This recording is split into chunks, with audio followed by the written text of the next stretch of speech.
doctor Gerardo Roa Ogando, quien es, además de investigador literario, es el director de la Escuela de Letras, quien nos va a deleitar con la metáfora del poder en el cine carcelario.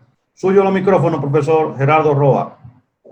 Muy buenos días, saludos a todos los colegas, profesores que están a través de la aplicación que nos convoca, escuchando, participando de manera activa en este seminario de investigación humanística.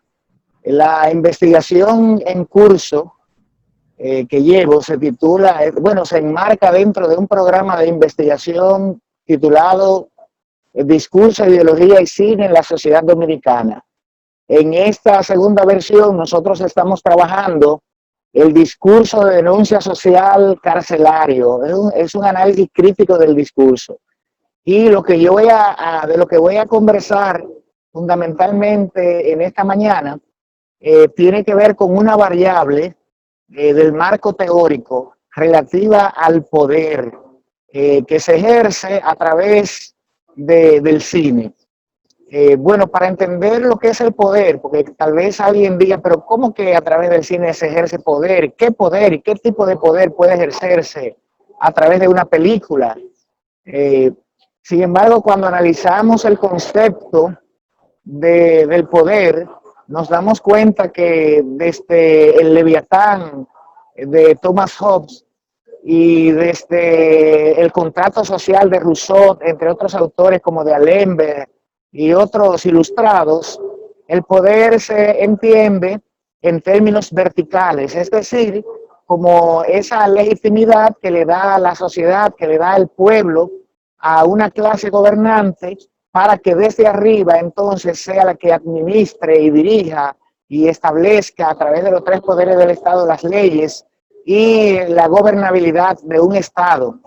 Ese mismo concepto de poder fue el que se heredó en el marxismo, cuando tanto Carlos Marx como, además de Marx, el autor de la ideología alemana junto a Carlos Marx, lo definen como ese sistema de representación del mundo que permite a la clase dominante legitimar su posición privilegiada sobre la clase dominada. Entonces, ese es el concepto de poder tradicional que se conoce. Sin embargo, Michel Foucault, que es el plato fuerte de nuestro marco teórico, no solo concibe el poder en términos verticales, es decir, él está de acuerdo de que el pueblo legitima a los gobernantes para establecer la gobernabilidad y que por tanto el pueblo se constituye también en opositor, es decir, está al acecho, está pendiente de cómo se ejerce ese poder sobre la sociedad. Lo que le añade Michel Foucault al concepto de poder es algo mucho más interesante, es el hecho de explicar cómo históricamente el poder se ha ejercido desde el Estado, pero a través de un sinnúmero de aparatos ideológicos y represivos que muchas veces pensamos que no tienen ningún tipo de poder.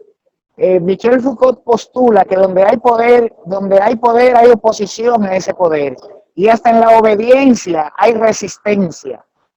Son tipos de focos minoritarios en lo que se ejerce el poder. Uno de los ejemplos que podemos citar es el caso de la familia, en el que el poder se ejerce a través de la madre, padre, o a través de los hijos mayores, entre otros. Un segundo ejemplo, aparato ideológico de Estado, para utilizar un término de lo que utiliza el sociólogo francés Louis Althusser en ideología y aparatos ideológicos de Estado, es el aparato religioso, por ejemplo. En la religión, no solo el pastor, no solo el sacerdote, no solo el anciano, no solo el líder ejerce el poder sobre los demás, basamentado en un discurso que regula las prácticas sociales de cada uno de los feligreses, sino que cada feligrés, cada miembro de ese aparato ideológico, del aparato religioso, ejerce poder sobre sí mismo, gracias a la ideología, gracias al discurso religioso que se difunde a través de diversos aparatos de textos, a través de tratados, a través de libros sagrados, como en nuestro caso la Biblia hebreo-aramea, que es la que usamos, entre otras. Se le dice, se le transmite a la gente un conjunto de doctrinas, un sistema de creencias, de valores, que son lo que motorizan y a la vez controlan las prácticas sociales de cada uno de los individuos, de cada uno de los miembros de este foco social, en este caso del aparato religioso.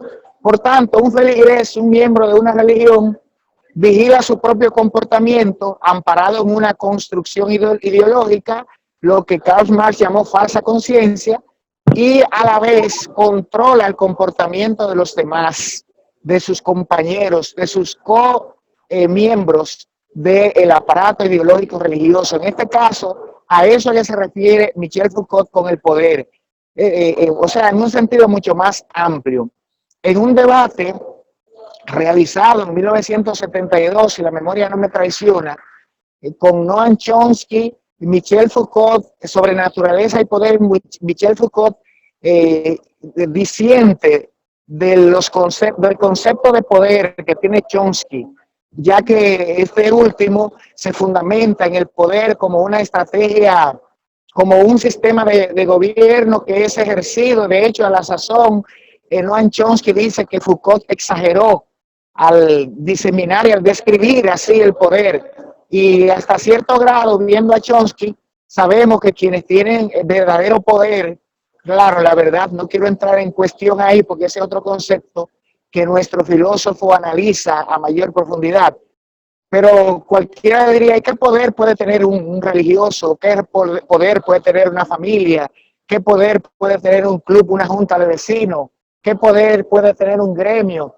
Bueno, no tiene el poder que tiene el gobernante, que tiene el senador, que tiene el síndico, pero sí tiene poder, ¿verdad? Poder de decisión, y cada miembro construye una sinergia que le permiten operar dentro del marco de la vida social.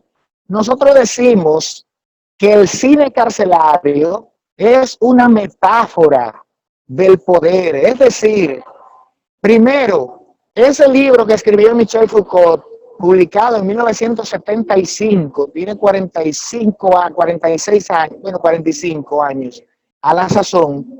Ese libro que describe la construcción histórica de las prisiones y luego ese nacimiento del cine en 1895, a partir del cual se llevaron varias obras literarias, pero también a partir de la filosofía de Michel Foucault, por supuesto, mucho más adelante, se han creado muchas producciones y lo que hacen es hacer una representación de los aparatos ideológicos represivos y de Estado de la sociedad. Por tanto, cuando vemos una película carcelaria, como es el caso de, por ejemplo, en la República Dominicana tenemos 3 o 4 películas carcelarias. Carpinteros es la más reciente, con una trascendencia internacional de 4 premios importantes, pero igual El Rey de Najayo es otra película que también describe y representa como un microcosmo social. O sea, el que ha estado en una cárcel, sea por visita, por preso, seguro que no le desea eso a nadie, porque lo que vemos es una representación en miniatura de lo que pudiera ocurrir o de lo que ocurre en muchas sociedades a grados generales.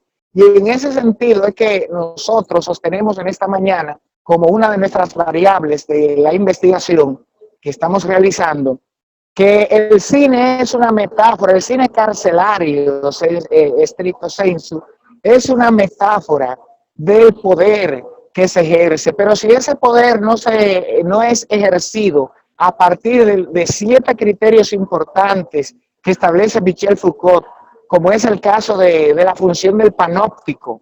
El panóptico fue creado para las cárceles, especialmente. Pan significa totalidad, todo, y óptico de vista. Entonces, esa arquitectura, ese edificio arquitectónico o esa torre de control daba a los presos la sensación de que estaban siendo vigilados constantemente y por tanto se acostumbraban a actuar de manera acorde a las leyes, porque siempre pensaban que estaban siendo vigilados y entonces era como una forma de control, de ejercer poder sobre ellos.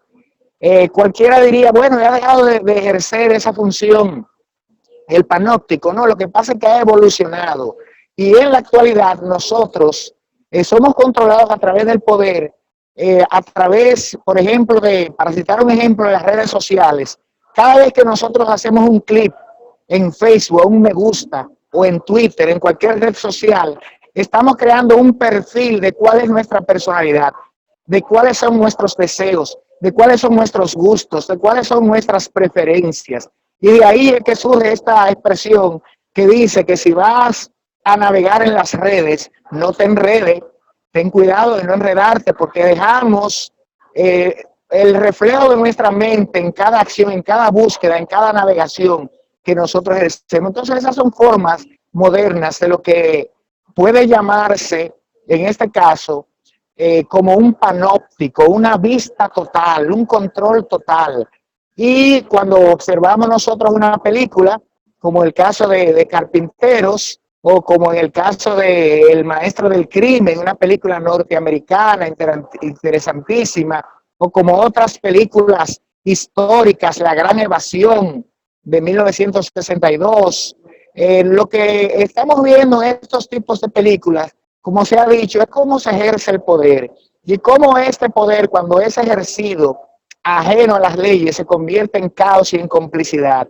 Y en definitiva representa la destrucción espiritual, la destrucción moral de muchos presos que al llegar a las cárceles no son categorizados adecuadamente, no se toma en cuenta si ese preso ha llegado a ese estado de prisión o porque fue un asesino voluntario o porque fue un asesino por accidente o porque estaba en una circunstancia. Por supuesto, el robo no se justifica bajo ninguna circunstancia, pero hay elementos conductuales e históricos, como explica Michel Foucault cuando dice que todo concepto tiene una historia, que hay que tomar en cuenta, y él mismo lo establece en Vigilar y Castigar. Si no se categoriza el tipo de crimen, entonces, ¿qué sucede? Que en vez de transformar la conducta de ese condenado, lo que se va a hacer es a convertirlo en un criminal.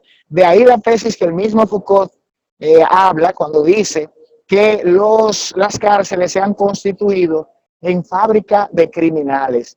Es una metáfora porque cuando retratamos la vida de los barrios, cómo viven las personas, según los estudios que han hecho algunos periodistas en varios países de Latinoamérica y de hecho países europeos que cualquiera pudiera sorprenderse, nos damos cuenta cómo las estructuras de poder minoritarias controlan pequeñas estructuras que corrompen a jóvenes y corrompen a un conjunto de entes sociales que lejos de hacer bien, entonces se convertirían en una amenaza para la sociedad.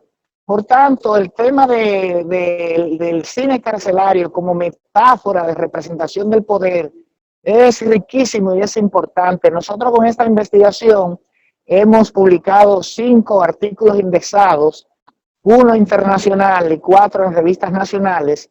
Y lo más importante con esto es que estamos aprendiendo mucho de cómo se construye el discurso, cómo se construye el poder, la relación que existe entre poder, entre discurso, entre historia, entre sociedad, y cómo todo esto puede contribuir a que tengamos una mejor comprensión de los sujetos y de las estructuras de poder para entonces poder movilizarnos en los diferentes espacios sociales de acuerdo a las normas, a los valores y al reconocimiento de todos estos grupos sociales. Esta es mi exposición humilde. Había preparado un PowerPoint muy rimbombante, muy bonito, y también tenía varios trailers de películas para motivarlos y que vean películas carcelarias, entre otras, pero debido a la omnipresencialidad que nos permite la tecnología, tuvimos que responder a un llamado institucional y aquí está, o a otro llamado institucional, porque este es institucional y aquí estamos cumpliendo con la doble función. Así que si tienen alguna pregunta yo se la pudiera responder y si no, yo sé que alguien del público me va a ayudar. Sí, bueno, excelente, distinguido director, doctor Gerardo Roa, por su participación. Sí, tenemos aquí una pregunta de María Virtudes Núñez, pregunta si en la metáfora cultural la cárcel dominicana denota el poder dominicano, ¿de qué manera la cárcel connota el poder? Bueno, esa es una pregunta compleja, cuya respuesta no solo la vamos a hallar en la sociedad dominicana, sino en la mayoría de sociedades del mundo. Opera un microcosmo de las películas. Bueno, me voy a referir a las películas para no entrar en el conflicto de las sociedades y tampoco caer en conflictos legales, y que no, por lo que pueda decir. Pero lo que nosotros observamos en las películas, por ejemplo, en esta serie argentina carcelaria, El Gil Marginal, de Sebastián Ortega, es una red de relaciones de complicidad que desvirtúan la función del poder en favor de ese segmento de la sociedad que es un microcosmo y cuya cárcel de San Onofre debería tener la función de transformar su conducta en un mejor sujeto social que se reinserte a la sociedad para aportar, para contribuir con el desarrollo de su familia y de los aparatos, pero eso no sucede porque no operan o sea, están corrompidas las instituciones anejas que son las mandadas a supervisar el correcto funcionamiento de las cárceles, del sistema penitenciario en sí. Y así vemos en esa película cómo el director, a través de soldados amigos, cobra peajes a los familiares de los presos para poder llevar comida, para poder verlo, para llevarle dinero, entre otras cosas. Vemos también cómo existen las bandas, las pandillas, que se organizan y se agrupan y con vínculos fuera de la cárcel tienen negocios de sustancias prohibidas y de hecho mandan red de sicariato en las mismas cárceles de Latinoamérica. La cárcel de la Florida, por ejemplo, es una de las cárceles más terribles del área. La cárcel, por ejemplo, de Nueva York, también una cárcel que hay en México, en Sinaloa, eso es terrible. Y por supuesto la cárcel de la Victoria, las cárceles dominicanas, también entran dentro de este sistema de corrupción y de impunidad que se observa en las películas. Estoy hablando de las películas y así por el estilo. Entonces, la pregunta que hace la doctora es muy interesante porque si bien las películas no son la sociedad como tal, sino que es una construcción inspirada en la sociedad, en los hechos sociales, en este caso en las cárceles, en ese segmento tan importante de la realidad. Es bueno partir siempre de ella, porque como dicen los especialistas que hemos tenido la oportunidad de consultar, de interrogar, nos dicen, bueno, esa película, cuando le pedimos que vea una película y le mandamos un cuestionario o nos comunicamos por teléfono, una reunión a través de Zoom, nos dicen, bueno, realmente la película dice la verdad, pero se queda corta con respecto de lo que es la realidad. No tenemos más preguntas, profesor. Excelente su participación, a la que usted siempre nos tiene acostumbrados. Muchísimas gracias por también buscar la forma de evadir algunos compromisos institucionales, diríamos, de jerarquía para estar aquí con nosotros compartiendo. Muchísimas gracias, profesor Gerardo Roa.